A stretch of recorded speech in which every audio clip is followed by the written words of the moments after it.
വന്യജീവി ആക്രമണങ്ങൾ തടയാൻ നിലവിലുള്ള നിയമം പരിഷ്കരിക്കണമെന്ന് വനംമന്ത്രി വനംവകുപ്പ് മന്ത്രി കെ ശശീന്ദ്രൻ നിയമസഭയിൽ പ്രമേയം അവതരിപ്പിച്ചു.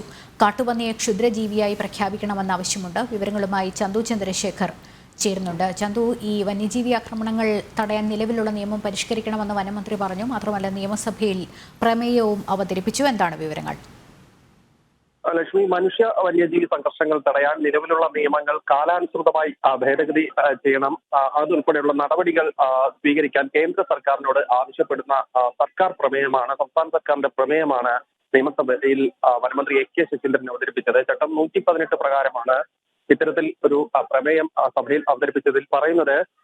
വന്യജീവികൾ ജനവാസ മേഖലയിൽ ഇറങ്ങുന്നത് മനുഷ്യനും സ്വത്തിനും കൃഷിക്കുമൊക്കെ ഭീഷണിയായി വരുന്നുണ്ട്. ഉപദ്രവകാരികളായ വന്യജീവികളെ ഉന്മൂലനം ചെയ്യുന്നതിന് കേന്ദ്ര സർക്കാരിനോട് ഇത്തരത്തിൽ നിയമത്തിൽ ഭേദഗതി വേണമെന്ന് നിരന്തരം ആവശ്യപ്പെടുന്നുണ്ട്.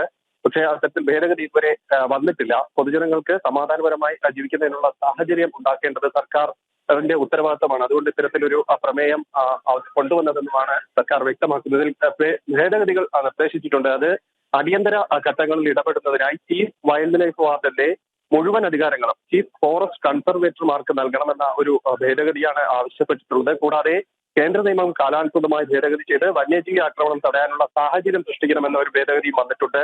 കാട്ടുപന്നിയെ ക്ഷുദ്രജീവിയായി പ്രഖ്യാപിക്കണമെന്നതാണ് മറ്റൊരു ഭേദഗതി. കാരണം വനാതിർത്തിയോട് ചേർന്നുള്ള കൃഷി ഇടങ്ങളിലും മറ്റുമൊക്കെ ഈ കാട്ടുപന്നിയുടെ ശല്യമാണ് കൂടുതലായി വരുന്നത്. കാട്ടുപന്നിയെ ക്ഷുദ്രജീവിയായി പ്രഖ്യാപിക്കണമെന്ന ആവശ്യം നേരത്തെയും സംസ്ഥാന സർക്കാർ കേന്ദ്ര സർക്കാരിന് മുന്നിൽ വച്ചിരുന്നു. ഈ പ്രമേയത്തിലും അത് തന്നെയാണ് ആവശ്യപ്പെടുന്നത്. എന്തായാലും ഈ സർക്കാർ പ്രമേയം സഭ ഐക്യകണ്ഠേന പാസാക്കി.